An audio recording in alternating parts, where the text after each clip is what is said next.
On May 16th, 2005, in the days leading up to the Electronic Entertainment Expo, the world got its first look at what would become the third and final major entrant into the 7th generation of video game consoles, Sony's long-awaited PlayStation 3. Though success had been all but assumed by the press prior to the system's unveiling, time would prove that the PS3 was doomed to controversy.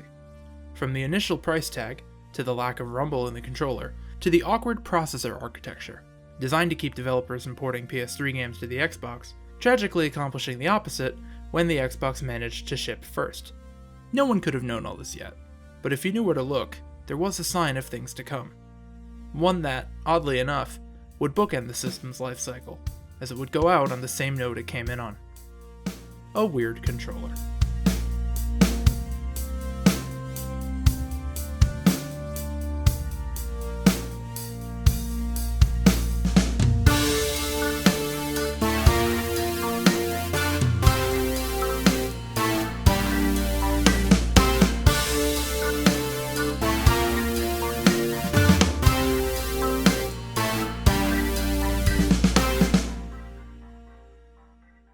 What is a gimmick? The term gimmick has an interesting relationship with video game culture. Once a word used to describe any odd feature that was more heavily advertised than it was functional, since about 2005 it's become nearly synonymous with one thing: motion controls. We could debate for hours over what makes a feature into a gimmick, but I guarantee you, the moment your game asks the player to give the controller a shake, that's the moment the word enters the conversation. Of course, the most famous gimmick of all, the Wii Remote, debuted in 2005 to astonishing reception. Nintendo had partnered with a sensor company, Gyration, in 2001, and after several years of odd prototypes and experiments, the finished product had taken the world by storm. The Wii offered an intuitive, aerobic, and beginner-friendly way to interact with games, and this saw entirely new audiences of people flock to the system. The Wii was a genuine fad, a product so ubiquitous at the time that it could be seen in movies, TV shows, on the news, and in so many family homes that an actual proposed nickname for my generation is Gen Wii. Even today, the Wii and its killer app, Wii Sports, see frequent use in physical therapy contexts.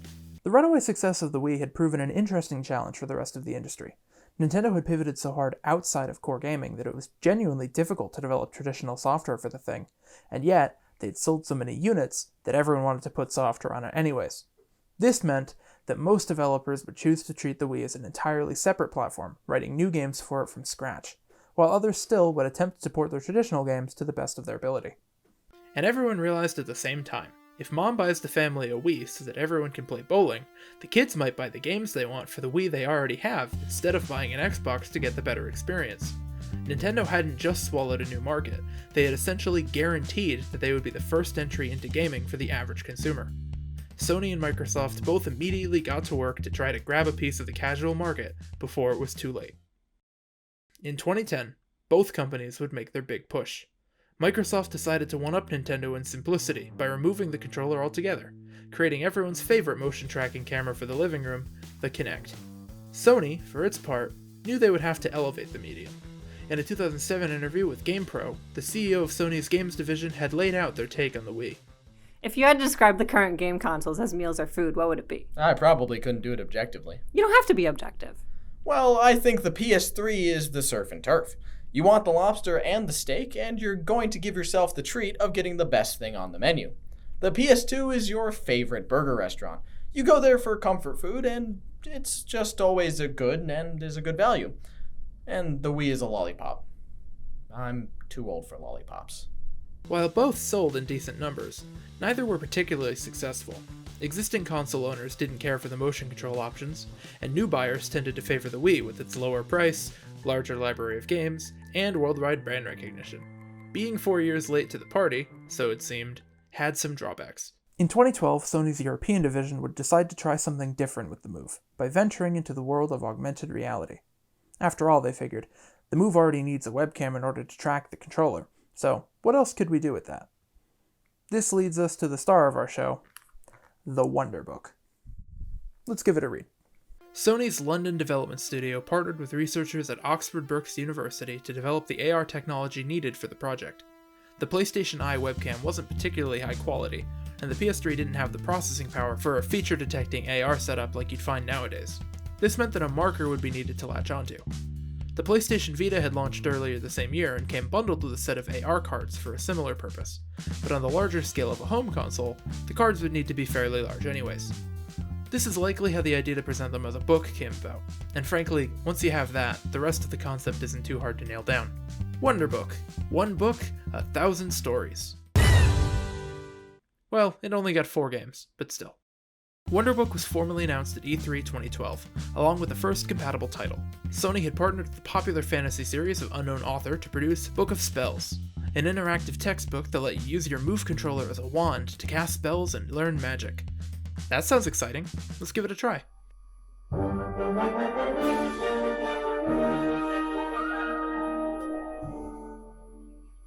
Within minutes, we're exposed to the biggest problem with Wonderbook: perspective. To play a Wonderbook game, the book needs to face you, but on the screen, the book is facing the camera. We can only see the book's contents on the screen, so reading it like a book is pretty much out. Trying to spatially parse everything becomes a headache-inducing nightmare the moment the game asks you to point at the book with the Move controller, which, unfortunately, is the primary input method of this game. If I put down the Move controller, the game yells at me, so I guess we're stuck like this. As for the AR itself, how'd they do? Well, let's see.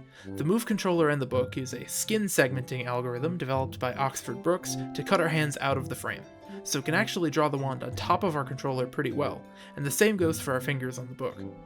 The pages track pretty well too, and it genuinely does feel pretty cool to see it in action. The game even reframes the camera to lock in on the book sometimes, which makes things a bit easier to work with. Most 3D objects are locked to one half of the book, so closing it makes things fold up interestingly, though unfortunately there is very little genuine pop-up book effect to be found here. The closest thing we can find is this paper theater, which also does not fold up correctly, but does look pretty cool. We can even use the book to launch this physics prop, which is definitely not intended gameplay, but I spent a good few minutes on it. The game itself is painfully simple. We learn about a spell, we practice it, we have to use it. Repeat this for 5 chapters and... Oh, right. Here's something important. The book only has 12 pages. This makes sense considering the cardboard they're printed on, but it means that all of the games need you to select a chapter before opening the book so they know which pages to draw. Each chapter consists of 2 full reads of the book. Let's start a tally. Book of Spells, and consequently the Wonderbook itself, didn't sell as well as Sony had hoped, which led to the interesting scenario of the remaining 3 Wonderbook titles in development being pushed out on the same day in the US, November 12, 2013, simultaneously ending software support for the book as well as creating my favorite holiday. Let's take a peek at all 3 of these games and see if any of them got it right. The first of these is Walking with Dinosaurs, based on the BBC film of the same name. This one is pretty heavily geared towards kids, mostly consisting of generic activities and puzzles, with some genuine information peppered in throughout. As an interactive learning experience, I think it works well, but it's just not all that exciting as a game. Digging up the past. 75 digging up the past. 75 digging up the past. 75 million digging Let's move up on. the past. Book of Potions is just Book of Spells again, but it makes my arms hurt. Next.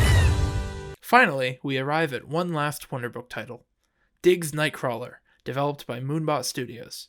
Let's take a look. Ah, good.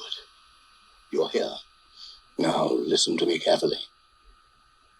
I'm about to be, as they say, bumped off, taken down, murdered. And that's just the beginning of the reign of terror that will engulf Library City. But you can help. Okay, damn. Dare I say it, this one is really, really good. Remember how the Move controller is inherently hard to use in conjunction with the Wonderbook? Diggs solves this problem by just not using the Move controller.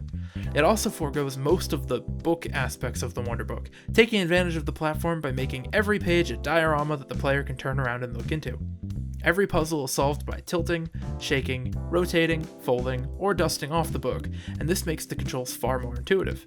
Of course, it also makes the game much simpler, but considering it's the shortest title in a collection of games that were all criticized for being too short, it makes sense. Each chapter is a single read this time, and there are only 3 chapters. The story follows Diggs, a bookworm living in Library City, as he partners with us to try and solve a mystery involving some classic public domain stories going haywire. It's a fun little story, it doesn't overstay its welcome, and it feels unique to the Wonderbook format. After beating each chapter, you can go back and use the Move controller as an optional probe camera to take photos, which is a neat little feature. Honestly, it feels like a tech demo, like this should have been the first game to come out for this thing. It even has the short length of a pack-in title. If I had to guess, it was decided that the license was more marketable, but they even announced this game before Book of Spells at the original E3 demo. I think it would have been a stronger choice to sell people on what the book could offer. Oh well. And that is the entire Wonderbook library. Only 4 games, 3 of which came out on the same day, 2 of which are so similar I used footage from one while describing the other and you didn't notice, released right before the PS4 came out and everyone forgot the poor thing existed. It would be the last time Sony tried to cater to the casual market. So what went wrong here? Let's try to critically analyze the problems with launching an accessory on top of an accessory no one bought the year before the next generation console came out and only making titles marketed towards kids. Oh wait.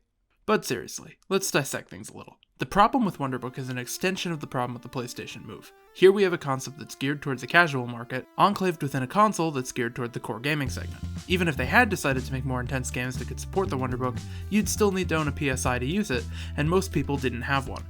The most invigorating use of the book is a game that lasts 70 minutes and runs out of new ways to use it after 30. It's a cool concept, but tying it to the book motif severely limited the ways developers thought about using it, and even without that, AR on a home console is just a mismatched concept. The Wonderbook only got 4 games, in effect, because it was only good for those 4 games. I appreciate that we got the games we did, but I struggle to think of any real unexplored territory here.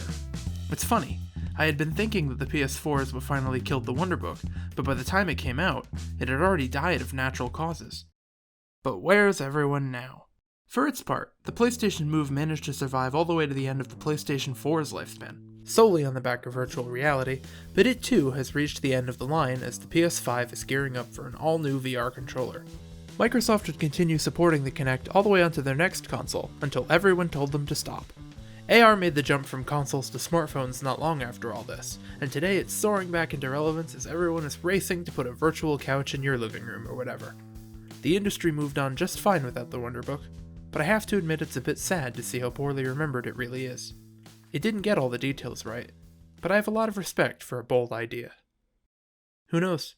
Computer vision is easier to do than ever, and the nostalgia cycle might just come around. Maybe, 10 years from now, some crafty modder will come by and give this one book a new story to tell.